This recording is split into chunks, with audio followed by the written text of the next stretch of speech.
Hello, this is Dr. Patricia Mills. I'm a medical doctor, functional medicine practitioner, health transformation expert, and I'm coming to you today to explain to you what is the elimination diet, how powerful it can be, and how to correctly use it to understand your food sensitivities and heal your gut. Okay, so this is really important because what I have found as I have explored many different avenues of healing, as a medical doctor, I experienced a lot of the things that would normally damage a human's gut. So I experienced a significant amount of stress in my life through residency training. My father developed ALS and passed away from it. All of those things contributed to a lot of stress experienced in my body. And we know that stress is a significant contributor to damaging the gut because there is a brain-gut connection through a bridge called the vagus nerve. So the vagus nerve connects the brain to the gut. So stress starts to change the functioning of this vagus nerve, and that communicates itself down to the gut. And you can even get a leaky gut, which in medical terms is increased intestinal permeability. And that's been proven in research to occur when you are experiencing stress. Okay. So the other things that I experience, and so as you listen to the story, you can start thinking to yourself, how is this similar to my story? What are some similarities? Everybody kind of has different triggers, and some of them are overlapping. So other things are antibiotics. Now, antibiotics are life-saving when they are necessary. And as they're saving your life when used properly, they're also unfortunately damaging your gut. Why is that? Because part of the integrity or structure and function of your gut depends on the presence of organisms that live inside of you, and within the gut, that's called the microbiome. And these organisms are little creatures, bacteria, viruses, fungi, all of those little organisms that you could not see with them unless you had a microscope. And they live inside of us like a community. And just like any community, you want enough of the good guys and not so many of the unhealthy ones for your body. No, there's no such thing as good guys and bad guys. Actually, it's more like which ones work well with your body and which ones don't. And that's different for every person. It also depends on your culture, where you're living, the foods that you're eating, the environment that you find yourself within, and your genetics. So the antibiotics is biome, life. So it kills these organisms, but it doesn't know which ones are healthy for you and which ones aren't. So you can get the death of the ones that actually work for you and not against you, so to speak. Other things that can damage the lining of the gut are anti-inflammatories, like naproxen, ibuprofen, all of those over-the-counter, orally taken anti-inflammatories for things like pain and inflammation. And other things that can damage it include chemicals within processed foods. So we know for a fact that there are certain chemicals within processed foods that are, for example, preservatives. And the way they act as preservatives is to kill any overgrowth of organisms within the food so they can last longer on the shelf. That also impacts your microbiome. And then there's other preservatives, other chemicals like emulsifiers, which keep your food nice and fluffy instead of dry and hard. And on the shelf again, so they can last a long time. And those have been shown to damage the lining of your gut. And other things that can damage the lining of your gut depends a little bit on your genetic predisposition. So some individuals lack, for example, the enzyme lactase to break down lactose, which is the sugar in milk. So if you lack that particular protein, that's like the saw that breaks down or cuts up the lactose so that you can digest it. If you can't digest it properly, then it stays within your system and it ferments and it causes bloating and gas and discomfort. And if you continue to eat that food that doesn't agree with you, whether it's lactose from dairy or other foods have other kinds of sugars and proteins that you don't react well with, then that can over time damage your gut. And now you've got another reason for damaging of the lining of the gut. And for me, for example, dairy was a big trigger for my gut issues. I didn't know I had a lactose intolerance, and I kept having dairy, and so my health suffered for it over time. And it's like a tipping point. For some people, the tipping point is very young, and for some people it's later. But over time, if you don't identify the things that are not working well with your body, over time that those issues will build up, and then you reach your tipping point and you start to experience health issues. What are those health issues that you can experience? Well, the lining of the gut is the barrier between the outside world and your body. So in order for things to get into your body, they have to pass through the lining of the gut. And the lining of the gut is kind of like a coffee filter. And what you want is you want the coffee grounds, for example, to stay outside of your body, and you want the coffee to get into your body, right? Well, the lining of the gut acts like a filter, and it's very thin and delicate, like just like a coffee filter paper, actually. And when it's working properly, and it's all like, nice and smooth with no holes punching through that lining of the gut, then what is supposed to stay out of your body stays out. It stays in the gut, and you poop it out. And what's supposed to get into your body gets in, and it goes into your tissues and feeds your tissues and nourishes you. Well, if for all of those reasons I mentioned before, and stress, antibiotics. Another one is anti-acid medications, so reflux medications for like heartburn. Those also damage the gut over time, because it also hurts the microbiome, in the sense that usually your acid is responsible for keeping your microbiome in check, like not too much of it growing. When you dampen down the acid production in your stomach, then these organisms can start to grow in places that they're not supposed to grow. And that's another way to develop issues with your gut. And so what happens is that, as we do things by accident, because we're not doing it intentionally, and our lining of the gut is starting to erode, and you're starting to develop leaky gut, that increased intestinal permeability, a couple of things happen. Just on top of the lining of the gut, you have all the microbiome that's digesting your food for you, like your fiber and your phytonutrients, like they're in charge of breaking down certain components of the food. And again, depending on what kind of microbiome you have, they're either going to be really good at breaking down certain components of your food or not so good. And that's when you start to experience health versus disease at the level of the gut. And what you might see are things like constipation or diarrhea, or a combination of both. You might get belching, bloating, flatulence, kind of like that pouching around the waistline, that sort of thing. And that could be because, because of changes in your microbiome, either over time, or maybe we're born with a certain kind of microbiome. It's no longer able to work at the foods that you're giving it. So as an example, there's people who like the nightshade vegetables, for example. The nightshade vegetables are a family of vegetables. And as an example, those are tomato, potatoes, but not sweet potatoes. Sweet potatoes is something else. Eggplants, zucchini, peppers, so bell peppers, and any sort of pepper spices like chili flakes or cayenne or paprika. And they contain a very specific phytonutrient, a nutrient specific in plants called alkaloids, solenoids to be specific. And for some people, they have a microbiome that does not work with that particular chemical. And so when they eat the nightshades, those compounds can get into their body through that leaky gut, through the lining of the gut that now is not like nice and firm and consistent, like integrous, but you have those leaky parts, and then that compound gets in and it starts to cause inflammation in your body.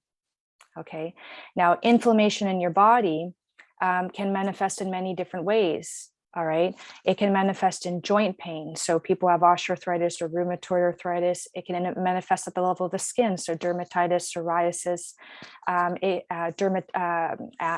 rosacea. It can manifest in the brain. So brain fog, difficulties thinking, lacking clarity, problems with memory.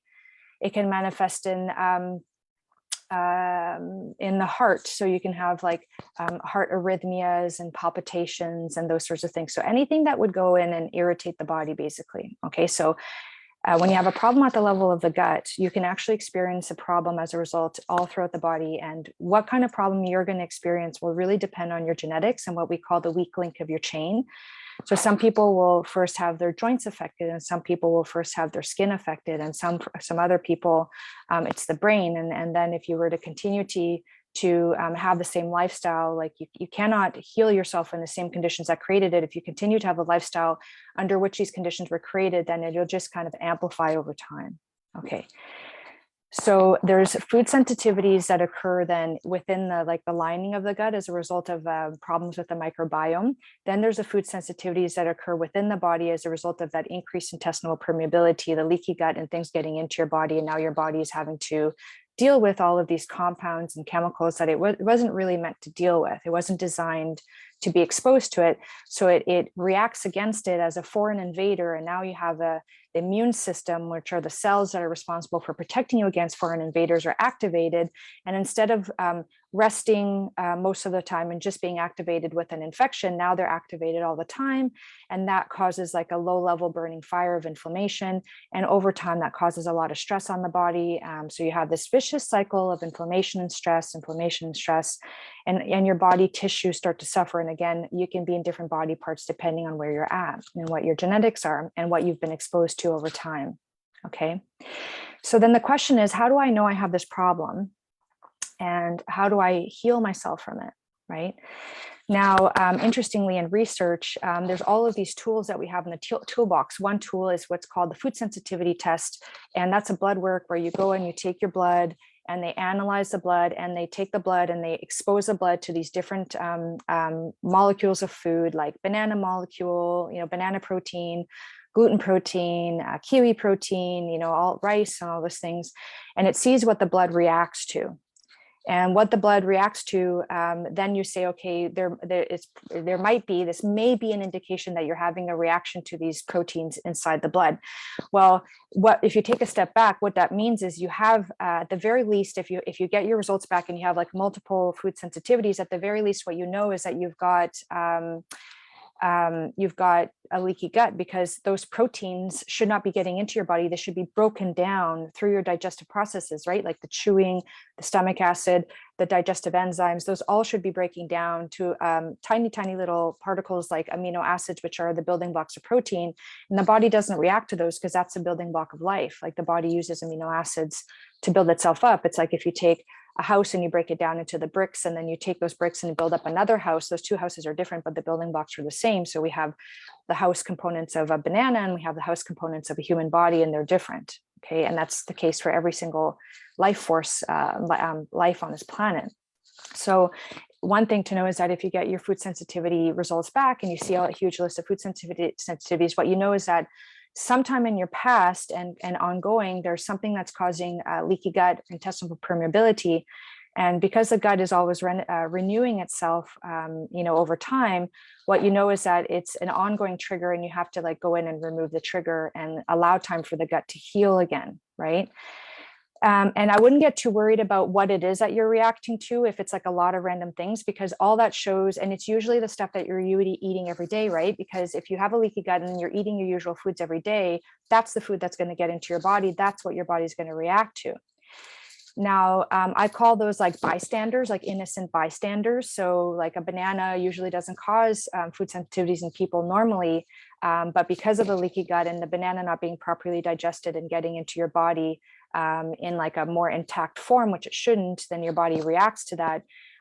That's like once you heal the gut and the banana has a chance to be properly broken down before those little amino acids, those little building blocks of protein can get sort of absorbed through, like the coffee, and the coffee gets through, but the coffee grind stays behind. Once you heal that leaky gut, your body will no longer react to banana, for example. So that's like an innocent bystander. But there are primary culprits. So the primary culprits are things like dairy. For some people, again, they just simply cannot break the dairy down. It doesn't matter how much time the dairy spends in the gut. It cannot break it down. So it causes a problem at the level of the gut, which will eventually hurt the microbiome, and you have that cascade. Then there's things like gluten. which is a very complex protein. And for some people, they simply they can't break that protein down, especially with like the new strains of gluten. They're more and more complex than they used to be. So that's one hypothesis as to why gluten is such a problem with people nowadays. Okay. And it's what the gluten comes with. A lot of the wheat and those crops are sprayed. And we know that the pesticides that are being used to spray these crops can be damaging to the human gut microbiome and the lining of the gut. And so it might actually be that it's what's coming with the gluten that's damaging the gut. But once the gluten gets into the body, it mounts because it's such a complex protein, it mounts such an immune reaction that you may always be left with immune sensitivity, even after you heal your gut, if a little bit of that gluten leaks through. But that's something that you would discover over time. And that's what we're going to talk about when we talk about reintroduction in the elimination diet. So that's foods. So the blood work is one way to tell if you have, it's like an indirect picture if you have a food sensitivity or leaky gut. The other way is to examine your poop. And so you look at your poop and there's tests that look at the microbiome. The limitation of that is that it's a one like little picture. And if you've ever done it, it's like a tiny little scoop of poop. And that's supposed to give you like a picture of what's happening in your gut all the time. Well, it doesn't. It's like a one shot and like a one slice in time of a very tiny piece of it. It's helpful if you pick up like a parasite, and then you need to treat the parasite. But if you don't pick up a parasite and it doesn't mean you don't have one, just means that little bit of poop didn't have the parasite in it. So it's helpful if you see it, but it's not helpful if you don't see it. And so it's overall, can be useful, but it's not a standalone test.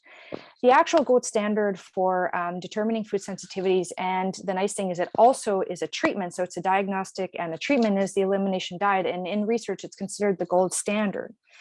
Gold standard is the highest level that we have with which to determine something to be present or not, like a diagnosis. Okay. Not to say it's perfect.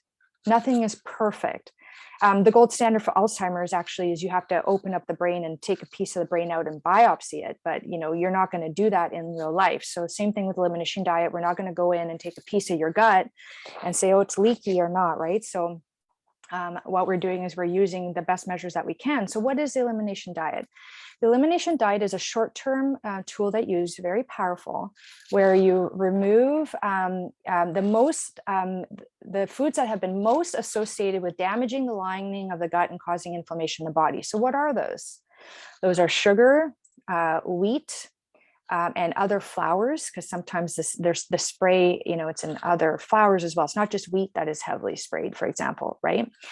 So we mentioned sugar, flours, corn, soy, again, heavily sprayed crops. And so they can damage the lining of the gut when you're eating those foods. Alcohol, coffee, and for some people, the nightshade vegetables, like we mentioned, removing those temporarily, right? And dairy. Dairy is a big one. Okay. So what you do is for a minimum of 3 weeks or even more, but for example, I've created this elimination diet digital workbook, and what I say in there is 3 weeks minimum. And you remove those foods from your diet for 3 weeks. And what does that do? That gives your body a chance to like calm down, not be in fight or flight mode, not be in an inflammation mode. So the inflammation calms down. It starts to give time for your gut to heal. And while you're on those 3 weeks, you can choose to take some gut healing supplements, like a little bit of zinc, 20 to 30 milligrams of zinc a day, nothing more than that. If you're within 20 to 30 milligrams a day, you don't have to worry too much about side effects like your copper going too low, which can happen with too much zinc. You might do some bone broths, which have really healing compounds in it, like glutamine. You might do some baked apples, which have pectin in it, which is also very healing for the gut. But the simple act of removing these trigger foods and foods that can be irritating to the lining of the gut and inflammatory causing is often enough to just let things calm down, and you basically reach a new baseline of feeling good within those 3 weeks. And some feedback that I've gotten, for example, is that after about a week on the elimination diet, better focus, better mental clarity, less brain fog, more energy, better sleep. Those are things that you might start to experience. Skin rashes might start to settle down, all those sorts of things. Okay. Joint pain might start to go down. So you'll want to track over time the things that you notice. And in the elimination diet workbook that I created, there's actually a weekly tracker that allows you to write down what you're eating and then kind of cues for what it is that you should be tracking, like through different body systems, because sometimes you don't realize that, oh, maybe I should be tracking the fact that my plantar fasciitis is getting better, for example, because that's an inflammation condition, right? Tendinitis, itis, inflammation. So, and the thing is, during those 3 weeks, you have to do it 100%. There's no like 80% or 50%. It has to be 100%. Just like you can't be 80% pregnant. You can't be 80% doing elimination diet. Why? Because it defeats the purpose. You're putting all this effort in, cutting all this stuff out.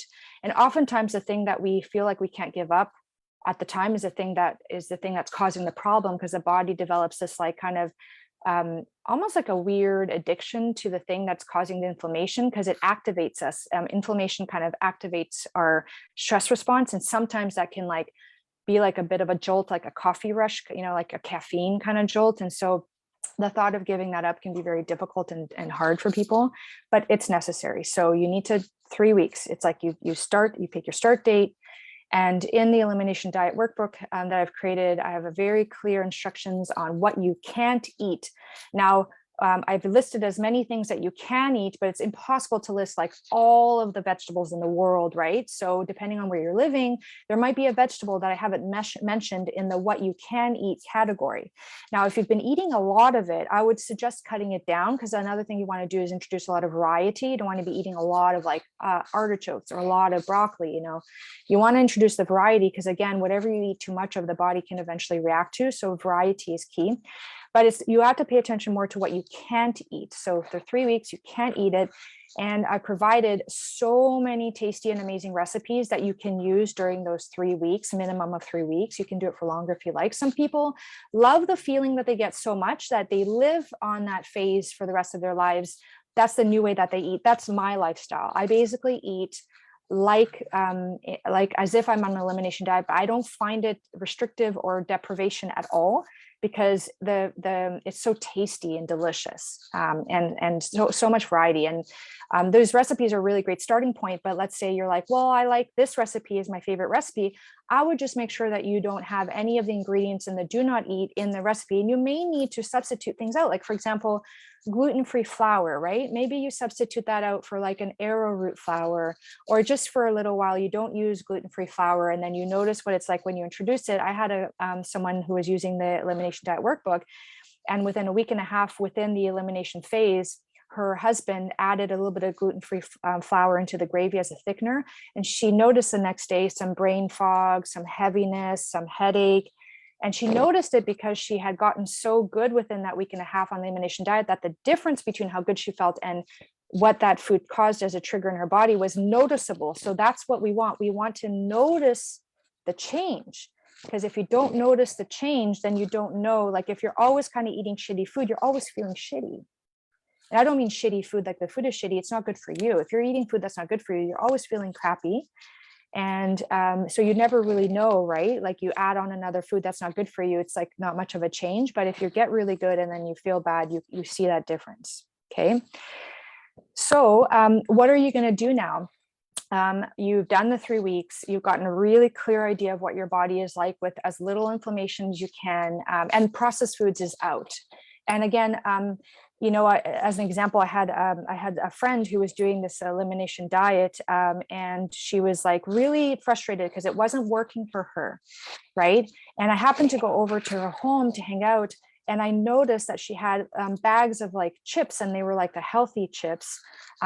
But the thing is, even healthy chips have a lot of chemicals so that those chips stay nice and fresh and crunchy over time. So she's eating these healthy chips on the elimination diet, not really understanding why her skin condition wasn't clearing up. So no judgment, just observation. I noticed this. And so in your life, you're going to have to be honest with yourself and really like clear, like, this is 3 weeks and I'm going to cut out all processed foods, even crackers and chips, unless you look at the ingredient list and it clearly states the ingredients and you can see that it's either words you understand. If you don't understand it, it's a chemical, and it's not on the elimination list. Okay. So then you have that really clear picture, like you're truly clear on it. And I do recommend cutting out nightshades for those 3 weeks and reintroducing it. So what happens is when you reintroduce things, The best thing is to reintroduce one thing at a time and monitor for about 7 days. Why 7 days? Because some reactions are not immediate. Allergies are immediate, but food sensitivities are delayed. So they can show up 3 days, 4 days, 7 days, sometimes even 10 days, but asking you to wait for 10 days, that seems to be really hard for some people. So 7 days is a good compromise. And you track on your weekly tracker how you're feeling, how things are going, like different body parts, head to toe, you do a screen. And within a week of reintroducing that food and you're eating it like almost every day, like you're doing a proper reintroduction, you notice how your body responds. Okay. And if your body responds poorly, like you're not feeling as well as you did when you're on the elimination diet, you note that and you say, for now, this food doesn't work for me.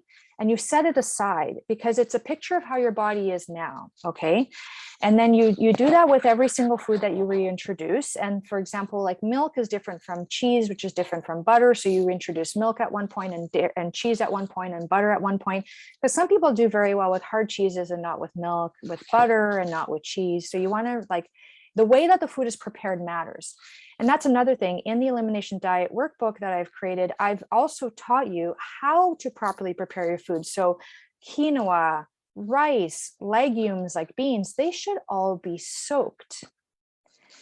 You know, they need to be soaked because it gets rid of some natural plant chemicals that are used to that the plant makes to protect itself in Mother Nature from being overeaten. And if you are eating a lot of those quinoas and rice and legumes, then you need to soak it, because the soaking is like mimicking a sprouting within nature. And when the seed sprouts, it sheds, it kind of gets rid of its protective nutrients, because now it needs to like open up and grow, and it activates its pro-nutrients, like the good nutrients for your body. And now you've decreased the plant anti-nutrients. What are those called? Those are like lectins, oxalates, phytates, for example. Nuts as well have them. Okay.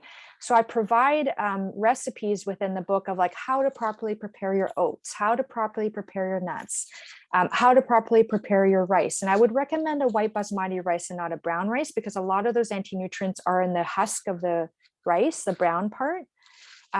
Asians, like in Asia, they've been removing the husk for centuries for a reason.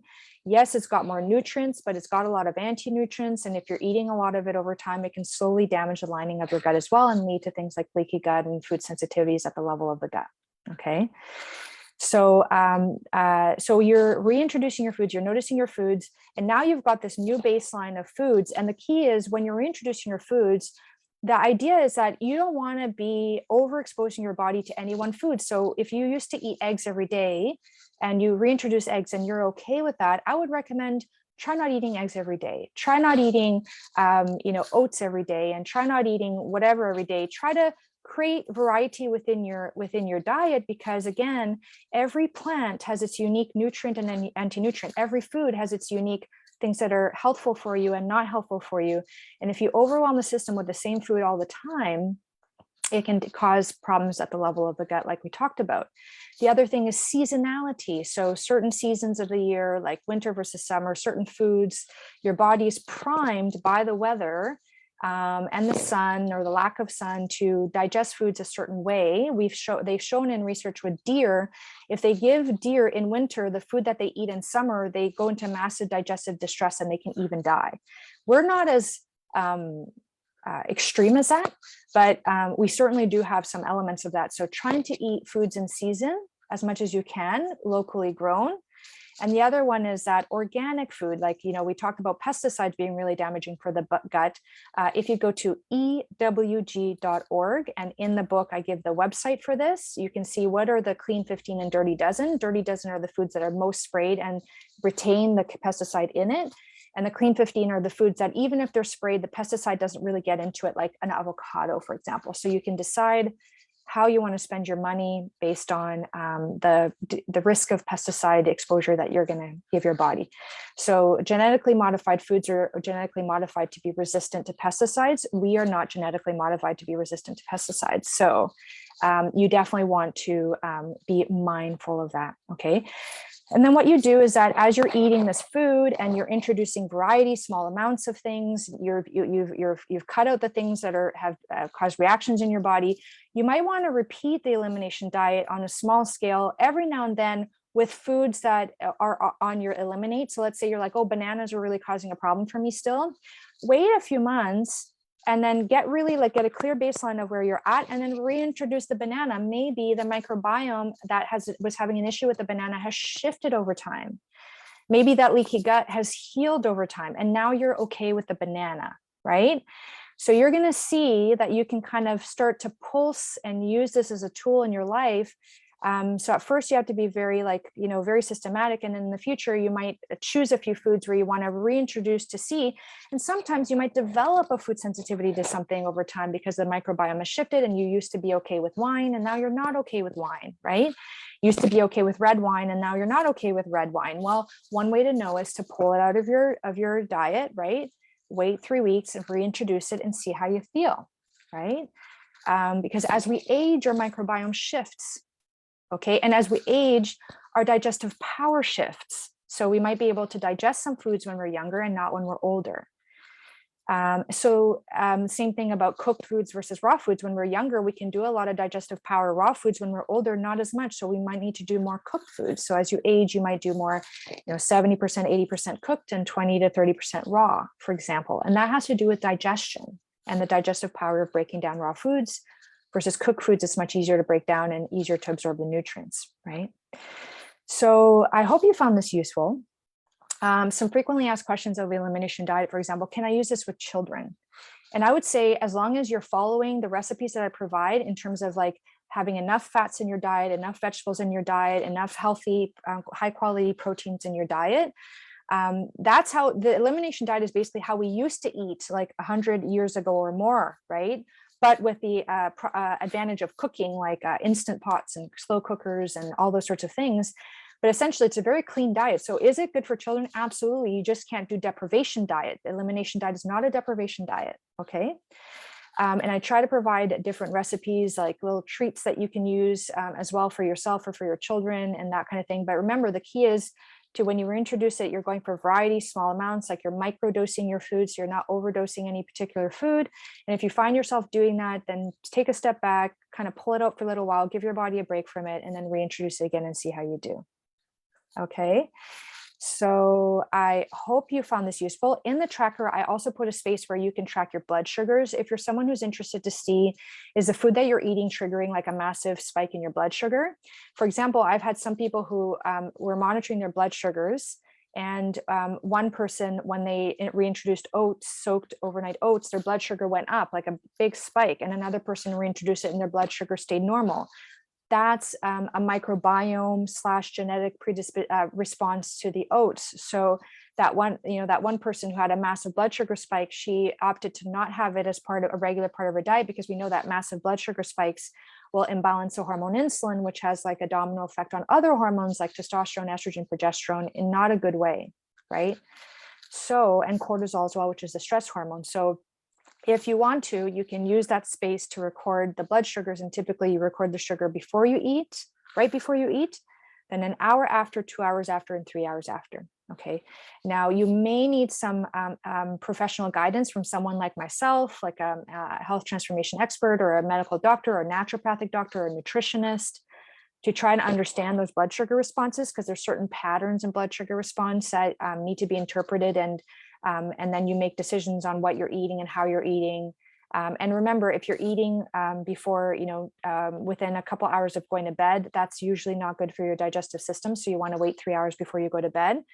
And typically you don't want to start eating your breakfast until about 8 o'clock and finishing eating at the latest 8 o'clock at night. So it's like a 10-hour eating window, or sorry, 12-hour eating window at most. Anytime you start to expand between that 12-hour eating window, whether it's 7 to 7, 8 to 8, that kind of thing, you start to get into problems with overwhelming the system, requiring it to be in digestion mode when it should be in like sleeping mode or self-cleaning mode, right? The body cannot sleep when it's digesting a lot, and it cannot clean itself well when it's digesting a lot. There's an interesting interaction between the part of the body that cleans out the junk and the part of the body that digests the food and monitors the food. And so what you want to know is that you want to also pay attention to eating within like at most a 12-hour window. So not eating like 14 hours. So waking up eating at 6 and eating at 6 a.m. when you wake up and then finishing your meal at 8, that's like a 14-hour window. That's too much time in the day of eating. Okay, so that's just an extra tip for you. That's not part of the elimination diet. The elimination diet is not about counting calories. It's about figuring out the foods that are working for your body right now and not. And it just so happens that when you eliminate foods that are inflammatory for you, you tend to lose unwanted weight because a lot of the weight is water weight. The body holds onto water when it's in an inflamed condition. It's like when you're putting out the fire, you need water. So a lot of people do notice when they're on an elimination diet that there's a lot of rapid weight loss. Or if you're underweight, you start to restore your weight because you're healing the gut, and now you're actually able to absorb the nutrients that you haven't been able to absorb, and now you're actually able to nourish the body. So it's beautiful because if it kind of helps you get back to your set point, right, to your natural state of being. So I hope you found this useful, and I hope you enjoy the Elimination Diet workbook. And please feel free to reach out if you have any questions. info@drpatriciamills.com. Thank you very much. Hope you have a wonderful rest of your day, evening, or night, depending on when you catch this. Bye.